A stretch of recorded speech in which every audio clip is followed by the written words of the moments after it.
Hello अभिषेक, हाय। स्वागत है आपका चैनल में हमारे। Thank you. तो क्या कहना चाहेंगे, लास्ट डे है, लास्ट शूट है, लास्ट शॉट भी कह सकते हैं, क्या कह रहे हैं, क्या एक्चुअली चल रहा है मन में? देखिए मिक्स फीलिंग्स है यार। दुख तो होता ही है, डेफिनेटली हर एक्टर को होता है। तो कहीं ना कहीं but it's okay. I think एक जर्नी है, स्टार्ट होती है तो खत्म भी होती है। बट जर्नी सक्सेसफुल थी, इसकी खुशी है। 250 एपिसोड्स, मैंने इतने शोज के बारे में सुना है जहाँ पे शोज आते हैं, मतलब लोगों के पहले चेक नहीं आते हैं, शो बंद हो जाते हैं। तो उनको कितना दुख होता है। और मुझे लगता है कि एक शो जब बनता है तो उसके साथ कम से कम 100 लोग इन्वॉल्व होते हैं, उनकी राइट। फैमिलीज इन्वॉल्व होती हैं। तो जब कुछ ऊपर नीचे होता है तो पूरी फैमिलीज डिस्टर्ब होती हैं, चीज़ें होती हैं, आपका एक माइंड सेट होता है। तो मिक्स्ड फीलिंग्स है यार। खुशी भी है, कुछ नया करने को मिलेगा इसके अलावा। और दुख है कि ये वाला जो फैमिली है ये छूटेगी। बट आई थिंक इतने सारे शोज कर लिए हैं अब, तो ये पता है मुझे फेस कैसा होता है। बट हाँ, जमाई मेरे लिए बहुत ही ज़्यादा मेरे दिल के बहुत करीब रहेगा, क्योंकि एक सिंगल मेल ओरिएंटेड शो, लड़के के ऊपर शो, और जमाई एक ब्रांड है, जी जी टीवी का ही ब्रांड है। तो आई थिंक मैं ब्लेस्ड हूँ कि जी टीवी ने और प्रतीक शर्मा ने, जो हमारे प्रोड्यूसर हैं, उन्होंने मुझे ये मौका दिया कि मैं जमाई नंबर 1 का टैग आगे लेके जा सकूं। And trust me on this, I am not bragging. 250 episode, 251 जो एपिसोड्स हमने किए हैं वो डिसेंट है यार आज के टाइम में, क्योंकि लोग आजकल शोज चलते नहीं है। तो ये सिर्फ ऑडियंस का प्यार है, जो हमें इतना प्यार मिला है, उनकी वजह से हम लोग ये कर पाए। और कर सकते थे बट टाइम स्पैन ऊपर नीचे हो गया, इसलिए टाइम स्लॉट जो होता है वो ऊपर नीचे हुआ। अदरवाइज तो अब बहुत अच्छी टीआरपी दे रहे थे हम या लोग जी।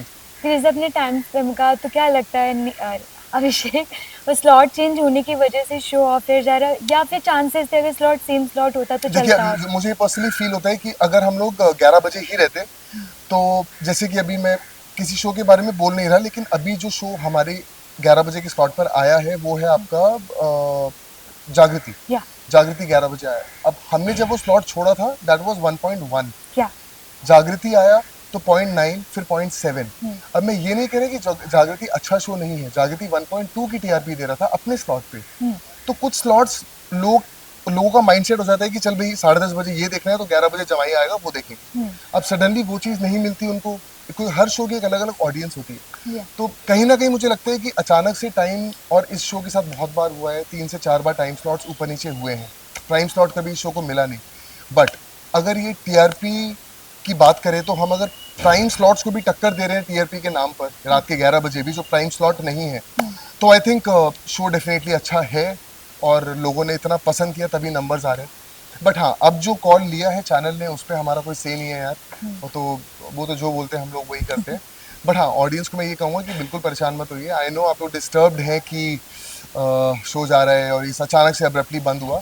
हमें भी एब्जॉर्ब करने में थोड़ा सा टाइम लगा। But I think it's okay. जो लिखा है वो लिखा है यार। ओके। अभिषेक, हम जितना भी सीन आपका देखे, जितना हमने शूट में, जी। बहुत सुपर रहे, लेकिन आपसे जानना चाहिए, आपका सबसे फेवरेट कौन सा सीन था जो आपको हमेशा मेमोरी तरह याद है, ये नील है? कोई ऐसा सीन? यार मैं, अच्छा, तो मैं कहूँगा जितने भी सीन्स मेरे महादेव के साथ होते थे, बिकॉज पहले मैं पढ़ता था, मैंने कहा यार ये 2 पेज सिर्फ महादेव से बात कर रहा है, ये करेगा कैसे? मतलब ऑब्वियसली एज एन एक्टर थोड़ा सा बंदा सोचता है कि यार 2 पेज के डायलॉग्स हैं और सिर्फ वो महादेव के सामने हंस रहा है, रो रहा है, गिड़गिड़ा रहा है, बोल रहा है कि आप सपोर्ट करो, ये करो, वो करो। तो वो इमोशंस जो निकल के आते थे ना, तो मुझे एक्चुअली फील होता था कि मैं भगवान से जेन्युइनली बात कर रहा हूँ।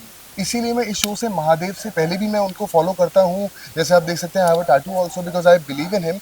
बट इस शो के बाद और ज़्यादा इंक्लिनेशन बढ़ गया है।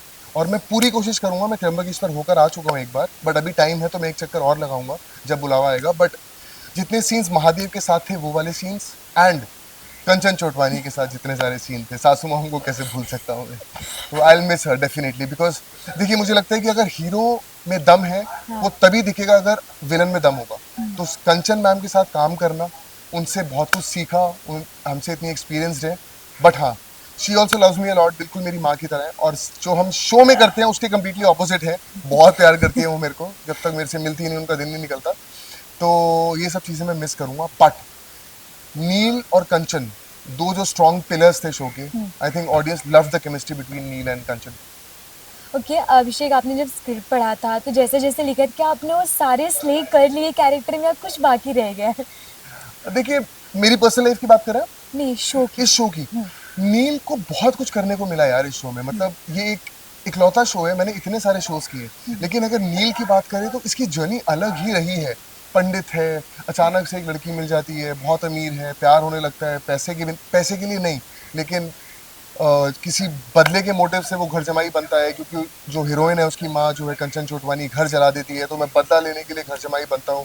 मतलब इतने अलग अलग सीक्वेंसेस आते थे। फिर पुष्पा का ट्रैक आया, हाँ। अमेजिंग ट्रैक था। मतलब ये टेलीविजन में पहली बार हुआ है कि एक हीरो जो है वो माँ काली का रूप लेकर जी। साड़ी पहनकर वो फाइट कर रहा है, तो मुझे टिपिकल वैसी फीलिंग आई। लोगों ने बहुत पसंद करा उस ट्रैक को। और इतने सारे फ्रेंड्स, पुराने कलीग, सबके फोन आए कि व्हाट हैव यू डन, मतलब उनको जेन्युइनली अच्छा लगा। और कुछ लोग खुश होते हैं, कुछ लोग नहीं होते, let me be very honest, but जिनका फोन आया, जो लोग खुश थे, उनसे बात करके मुझे जेन्युइनली अच्छा लगा कि हाँ यार, जेन्युइनली कुछ अच्छा काम कर रहा हूँ। प्रोड्यूसर्स वेरी हैप्पी, जी से कॉल्स आए कि बहुत अच्छा काम है, तो बहुत अलग करने को मिला। तो यार मजा आया इस शो में मुझे बहुत। ओके, इधर नील सबसे ज्यादा किस, अभिषेक सबसे ज्यादा किसको मिस करने वाले सबसे ज्यादा? अभिषेक सबसे ज्यादा मिस करने वाले हैं दो लोगों को, वो है सासू मॉम और हमारी जो आजी नानी। बहुत ज्यादा, मतलब मेरा इन दोनों के साथ बॉन्ड बहुत ही ज्यादा है, स्ट्रांग है। और अगर बाकी लोगों की बात करें तो सब लोग हैं यार, सब लोग, टीम बहुत अच्छी है हमारी। तो बस आई थिंक ये मैं मिस करूंगा डेफिनेटली।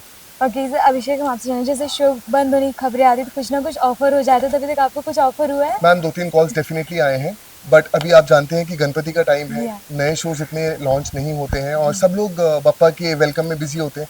तो बहुत सारी चीज़ें होती हैं इस टाइम पे, होल्ड पे चली जाती हैं। एंड आई थिंक मैं भी कुछ, जैसे मुग्धा है, मेरी एक दोस्त है जो कुमकुम की जो हीरोइन थी, हाँ। तो मुग्धा ने कल बुलाया, उनके घर पे गणपति है, तो मैं जाऊंगा, पूरी कुमकुम की टीम से मिलूंगा।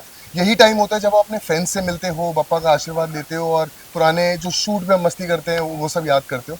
सो 3-4 दिन में ये करके फिर मैं थोड़े दिन के लिए दिल्ली चला जाऊंगा, and then I will come back. Okay, Kumkum का आपने नाम लिया, हमने आपने देखा बहुत अच्छा, आपने उसमें भी कैरेक्टर प्ले किया, लेकिन ऐसे रूमर्स आ रहे हैं कि वो भी ऑफ एयर जा रहा है, तो आप इस पे जी। क्या कहना चाहेंगे? हाँ, उसके भी एक्चुअली कुमकुम छोड़े मेरे को 1 साल हो गया, हाँ। और 1 साल के बाद मेरे को अभी यहाँ पे 9 महीने हो गए शो हम्म। में। यार, बालाजी का लॉन्गेस्ट रनिंग शो है वो। I am really grateful to Ekta ma'am कि उन्होंने मुझे इतना स्ट्रॉन्ग कैरेक्टर दिया, जहाँ पर जो मैं अक्षय का कैरेक्टर प्ले कर रहा था ऑपोजिट मुग्धा, तो बहुत ही प्यारा कैरेक्टर था यार वो भी। और जी ने हमेशा वेलकम ही किया है मुझे। जी परिवार में अवार्ड्स मिले, डांस परफॉर्मेंसेस करी, तो अब जेन्युइनली लगता है, लोग ऐसे ही बोल देते हैं कि हाँ we are family. But I think ये मेरा तीसरा शो है जी के साथ। तो जमाई जो जी लेकर आया ये शो, यार बहुत बड़ा शो बना ये, और बहुत ही टॉक्ड अबाउट शो है, लोग बात करते हैं शो के बारे में। तो आई थिंक ये भगवान की ब्लेसिंग है, and I am genuinely grateful to Zee TV and Prateek Sharma ji for for having me in this.